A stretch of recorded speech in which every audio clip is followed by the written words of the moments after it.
All right, everybody, welcome back once again. It is your girl Jasmine. So I'm gonna be doing a February update on following Jesus. Can I just say that a year ago, 2 days ago, I left college to follow Christ, and God had already started giving me my vision of what it is that He had for me, and He revealed the vision to me. And made it come to life in understanding and what it was that He wanted to do in my life. And so I got revelation of what it was that He had for my life. And so I'm just waiting for it to come to pass. But um, it's been a year, and so I'm very excited to have gotten through this year. I'm working on so many things, and so I kind of want to share with you guys, an update on stuff that's been going on with me, when following Christ. So basically, I've been really working on myself, to follow Christ, and change to be who it is that God originally created me to be. When I first started following Christ, I had lessons talking about, finding your purpose within Christ.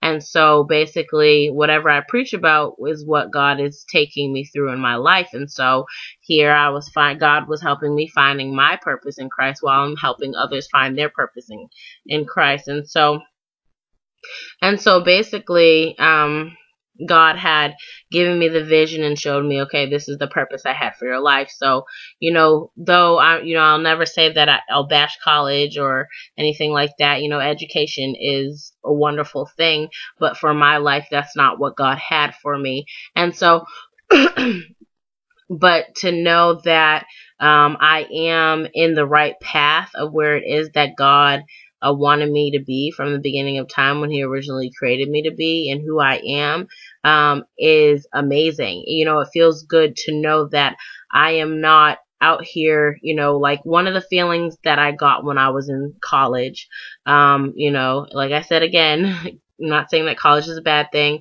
but one of the feelings that I felt was that I was just going, what God had laid on my heart when He had told me to leave school was that I was just going with the motions of what the world wanted me to go with. I was just going with the motions of everything. And so it's kind of like when you're born, the world says, okay, your family sometimes has a plan for you. You go with the plan what your family says, or, you go with the plan that society says, and you're kind of just going with the motions of this is what's laid out for you, so you need to do this. And so I was really trying to find my purpose in which it was that Christ had for my life. And so Christ revealed to me what it was that He had for my life. And so in the beginning, someone had told me, don't write your books, and seeing that, it's almost a year, and most of them are done. I have 10 books that are almost done, and so it's very, wonderful to know. And then I had started a blog, called Soaring High Above Your Past, and there's different places like Life After Prostitution. I used to be a cutter, Life's Great Sober, come join, different things like that. And, God has really grown my blogs online. And I, in my ministry altogether, I started, preaching, a year ago. I wasn't even preaching. I was just, kidding around on YouTube. And here I am a year later, and I have my own, women ministry online, and it's very encouraging because this is me, and all my life, I've been just searching for something that's just me, that, no one can really take away from me, that, I can have, to call my own, or, but this is me, and I really, I really love it, and the other day I was sitting with my friends, and I was like, you guys, I'm a writer. And they were like, well, Jazz, you've been alive for, all these years, almost 23 years, and you're just now seeing that you're a writer. But when it hits you, it hits you this is what I do, I write, and, because everybody has their something that they do, that they love, that expresses them, that explains them, and that is me. But it never really hit me because, I've always written and wrote, but I never really realized, that's what makes me me. That's what makes me who I am. And and we all need to like figure out, what is it that's you, that makes you you, that God gave you, that's unique, that no one else can take away from you. It's different from everybody else. Yeah, you may dance, but your dance may be something different than someone else. Yeah, you may sing, but your voice may be different than somebody else. Your style of, no one can be or be just like you, because you are unique. God made you special. And so that's another thing that I, really loved about this season of my life, is God was just showing me, like, regardless of who leaves you in your life, they could never replace you, because you are unique and an individual. Like, I tried to explain to my grandma the other night, like, I had her make me some eggs, because she makes them like like a little soft, and I make my eggs hard when I cook them. But see, that's the thing, like, I make my eggs hard, she makes them soft. So it's like, but in the end of the day, like, I've never tasted somebody's eggs that taste like hers, So it's just like, at the end of the day, there's things about you that no one can replace about you, because you are unique. They can try to search the world for someone who compares to you, someone who, may try to imitate you, but they will never be you, because no one can really replace you. You're an individual. It's kind of like a snowflake. Every single snowflake has its own design, has its own this, has its own that, and so they're unique. And so that was really good for me to finally realize, like, because I used to sit there and be like, okay, what, I used to say, there's nothing special about me that will make anybody stay. But then, in my life, because everybody always left, but then, what I loved to realize this season of my life was that I am, no one can compare to me. They may be different from me, but you cannot compare them to me, because I'm one of a kind. How can you compare a one of a kind thing to another one of a kind thing? You can't do that. It's like, it's like having a dress that's one of a kind and trying to compare it to another dress that's one of a kind. You can't, like, they're both two different dresses, they're not the same dress. Yeah, one may be better than the other, but how can you really say that? Because one, beauty's in the eye of the beholder, so you can't really compare two, different human beings and be like, okay, well, this is that, because they're all made, everyone's made special. Everyone has their own little unique something about them that makes them them, and so, like, I really liked how this season of my life that I learned that, because I really need to, to realize, like, Jazz, like, regardless of, because, I was looking at life and I was just like, okay, well, people always try to replace me with the next best thing, and I was just like, so really, what's so special about me if everybody's trying to replace me? But regardless of the situation, like, when you think about it, no one can really replace you. Can you really say that anyone can replace you? Because you are unique. You are unique. And so I had to really learn that this season. I've overcame a whole lot. I stayed in one place for over a year, especially being with my family, because I'm just like, yikes. I'm not really a big family person, but I've conquered it, and I've done it, with dealing with, I get really down and discouraged because of I was watching TV the other day, and they said that a lot of people who struggle with prostitution when they were younger, or any time in their life, deal with a lot of suicidal issues. And so I was every time I dealt with rejection, not that I wasn't saved, I would revert back to cutting, or revert back to suicidal issues. It's not that I was saved. It was just that I was having struggles with trying to adapt with my new way of living, and but I was carrying on old lifestyles. And so I kind of explained it kind of like, a person when they're chunkier, or when they have a little weight on them and they lose weight, it's hard for them to adapt to who they are currently, because they see themselves still as the same way.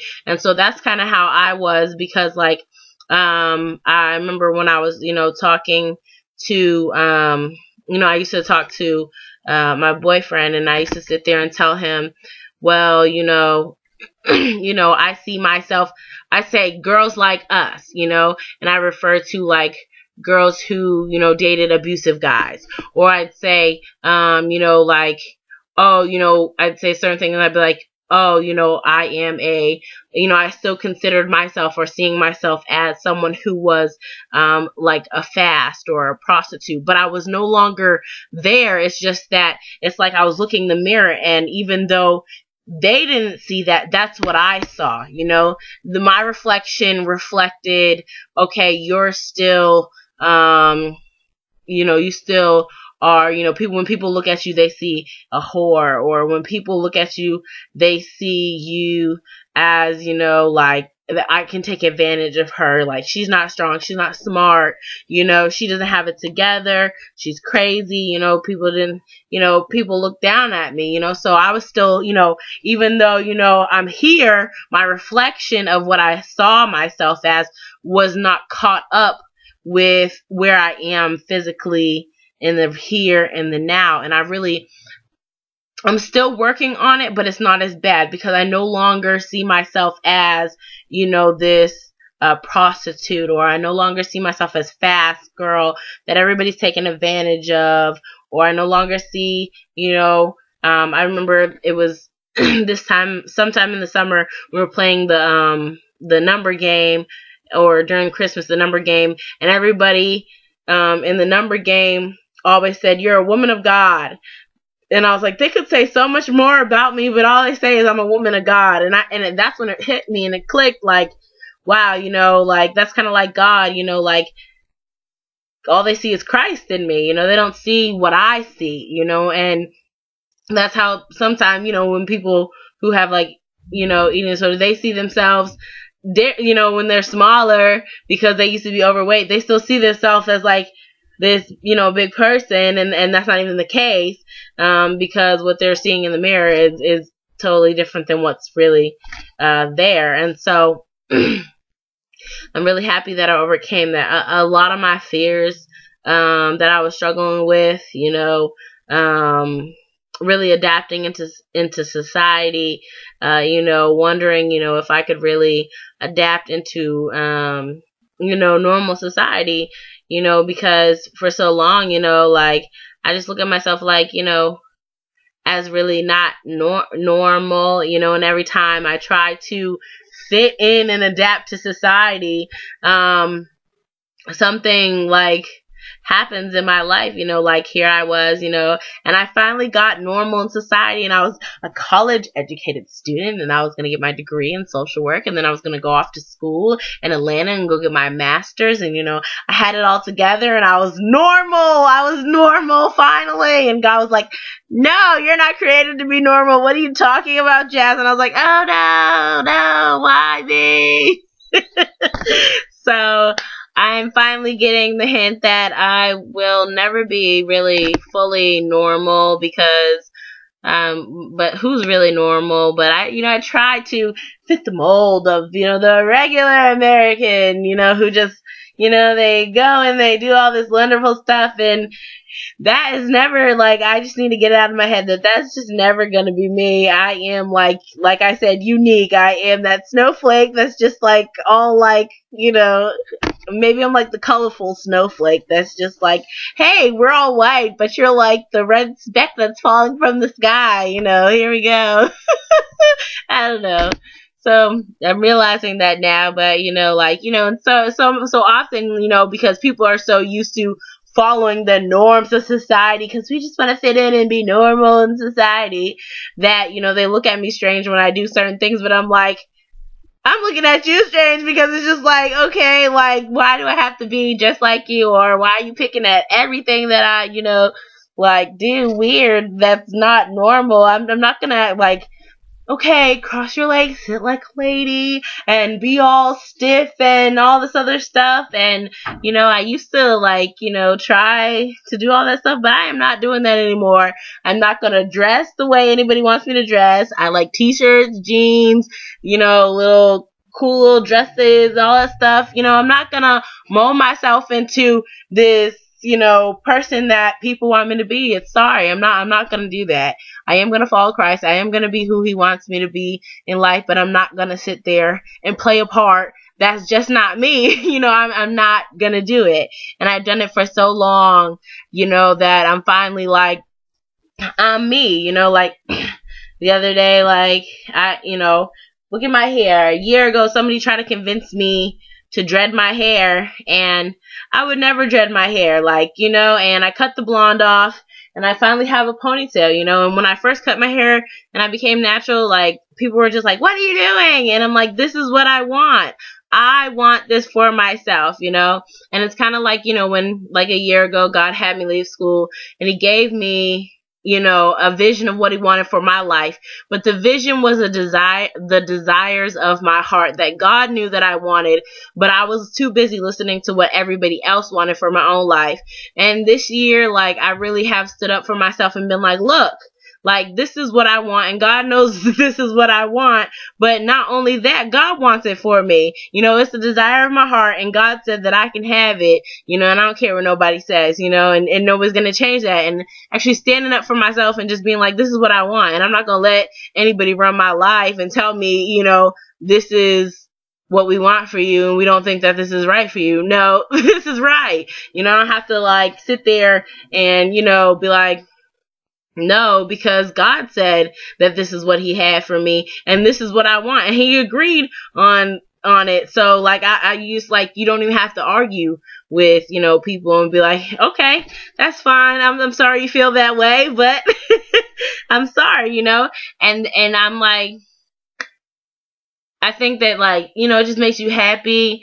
And, I've been, like, very discouraged because I'm just like, at this point, like, it's like, oh my gosh, God, the way, that I've been preaching and saying what it is that you have for me doesn't look like that. And people just, look at you like you're defeated and like, oh, well, like, you didn't really hear from God or all that other stuff. But, like, today I came home because I felt really defeated.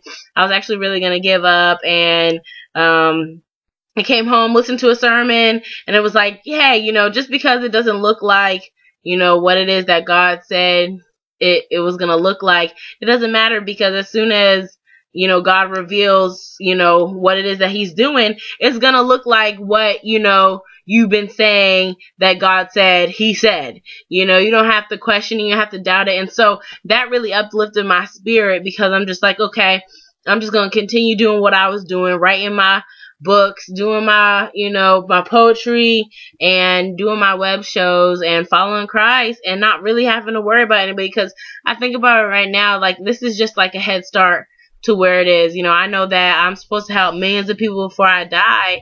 And, if I'm so busy looking at what everybody else is doing and listening to everybody, and not listening to what God has for me, how can I help people? Because if I have people in my ear constantly telling me what they think that I should be doing, how can I follow God?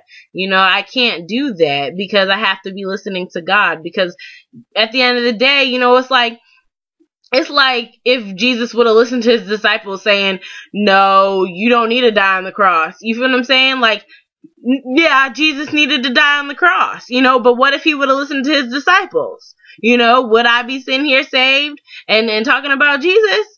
You feel what I'm saying? Like, we have to be listening to what God has for us. So for me, a lot of my thing was acceptance and listening to everybody else, and people nitpick at me all day long. I go to work and I hear it. I come home, I hear it. I call my mother, I hear it. This one, I hear it. It's just like, whatever. I don't even care anymore. It's just like, like, you just have to, like, brush it over. So, okay, you don't like that about me? Okay, well, this is how I am. There's no one like me. You feel what I'm saying? And if I died tomorrow, would you really be, like, wanting to be like, okay, the last thing I said was, your freaking forehead's too big, or something, like, come on now, give me a break, or, you're, the way you're dressing, is not the way I like you to dress, or, like, who really cares? Who cares about that stuff? Who cares? Like, oh my gosh. So, yeah. So, that is my long February update on following Jesus, but I've been wanting to record this and it took me so long to record it, but I'm about to do my lesson on, basically we're talking about travailing, and so that means we're getting close to what God has for us in our life. That means everything that God said was going to happen in my life is going to come to pass, and I don't have to question it, ifs, ands, or buts. I've been doing this thing in my life where every day I'm going to ask myself, is my glass half full today, or is it half empty? Because I want to have a half full glass in my in my glass every day. I want to be thinking positive thinking. Today my day started off with a half empty glass, but it ended up half full, so I'm feeling so much better. So I thank you guys so much for tuning in, and that is my February update on following Jesus. Alright, you guys, God bless. Peace.